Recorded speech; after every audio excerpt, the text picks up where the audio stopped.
All right, everyone, we've got Scott Roth and Sean Macdonald for the Jack Jumpers. Chris Pike. Sure. Scott, I know you've watched the game, but I'm sure you're also proud of the fight of your team. I mean, you ended up 18 points down, you weren't shooting great in the first half, but there at the end, you still gave yourselves a chance.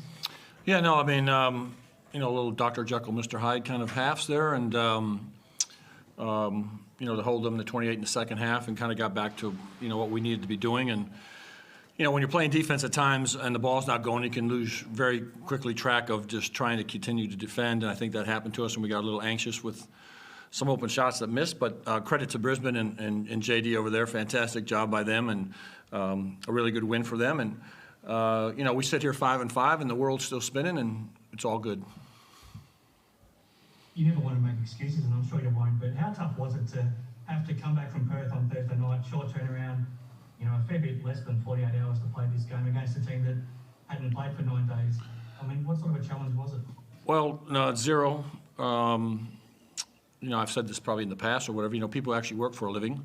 They get up and go to work at 7 and come home at 5, and we're just asking these guys to show up and play 15, 20 minutes here or there, depending on the workload that they have. And the fans don't care how you got here. They just want you to go out there and play as hard as they possibly can. So we make absolutely zero excuses about that. We have a privilege to play this game, and energy and all that stuff, has to be there nightly for us, and travel's travel. Were you happy with the defensive performance again to give yourselves a chance? And, yeah. We're also confident that even when your shots went falling in the first half, that they would eventually, and that's what happened in the second half? Well, I just thought that, you had to get back to just doing a few things, basic things a little bit better, and I think our offense was slightly better in the second half because the ball was moving a little bit more and not sticking quite as much, and guys weren't trying to really get anxious early in the shot clock. And so, like I said, I love their fight in the second half, and we have a lot of stuff to build on. We're going into this break in relatively good position, not satisfied by any means, but they'll be standing 5-5, and we got 8 or 9 days now ourselves to regroup and relax a bit. We've got a lot of work ahead of us, and we'll see how it goes. The shot at the end for Jack, that's almost his trademark shot, and he probably makes 90 out of 100 of those that he takes. So you're pretty happy that that's the look that you got with it? Yeah, I mean, obviously with no timeout and the flow of the game going down there, and I just told Jack basically, just back himself. If he wanted to shoot a 3, I would have lived with a 3.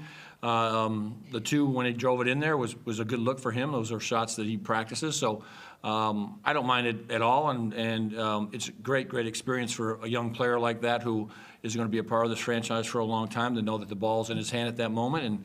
And some of the growth is not making those shots and then having those opportunities maybe later on this year or next year, and feeling confident about it. So I was quite happy with him and the shot he got. Sean, what did you make of that game out there tonight? Yeah, I mean, I think Scott's touched on it. First half, we let them throw the first punch. It took us to half-time to respond. Proud of the fight. We started to get our mojo back and some swagger back in the second half. Get on the front foot a little bit, but yeah, obviously just got to come out from the jump a little bit better. This is your first season to be playing these sort of minutes in the NBL. What's the experience like for you to go up against a backcourt like that, where Jason Kadik's playing his 350th game, Nathan Sobey's a blender, and Tyler Johnson's an NBA veteran? What's that sort of experience like, and how much do you learn from that? Yeah, I mean, they're obviously excellent players, but it's more about a challenge for me and just back myself in. They're not going to give me anything, and I'm not going to take a step back just because of their experience and how talented they are. So it's good to be out there battling against them. Whatever you're doing is working, because you look more and more like a really good NBL player every time you're out there. How happy are you that you've been able to grab this chance in the first part of the season, knock down your shots, but everything you're doing out there, you look like you're really finding your feet? Yeah, no, I'm happy with how I've been going so far. Still got a lot to learn, but just trying to continue to get more confident on the court and just gain the trust of Scott and the rest of the boys. Happy with it so far.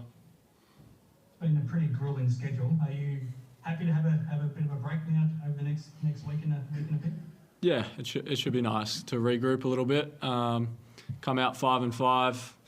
we obviously let a few games slip that we would have liked to have, but yeah, it'd be good to get off the legs and regroup and refresh. As a group now, Scott, with this break, what do you do? Do you give them some time off? Do you work on some specific things, or Yeah, I mean, how do you work? I mean, a couple things. We have a big event tomorrow morning with our group, Family Day here, for our organization, which is a big day for us, and it's sold out in an hour also. And last year we probably had 100 people, and now we got 1,000 people coming tomorrow morning to see these players and their families and out and about. And so we're excited to go engage the community. Once that obligation's done, then these guys have a few days off, and then we'll slowly get back to work and then really start our prep work the following week. But it's, these guys need to get off their feet. It gives Magnay and Clint Stein another week of practice, which is positive for us. So we have a lot of growth and a lot of areas that we can improve on. And this league's fantastic. I mean, there's just good players and good teams, and it's great to be coaching in it and seeing it and be about it and appreciate just how well this league is talent-wise. And you got to be on point, and sometimes it's with you and sometimes it's not. Also, big shout-out to Kadi. I didn't realize that was 350. That's a lot of games, and a heck of accomplishment for him in his career, so congratulations to him, too. Thanks very much, guys. Yep. Thank you.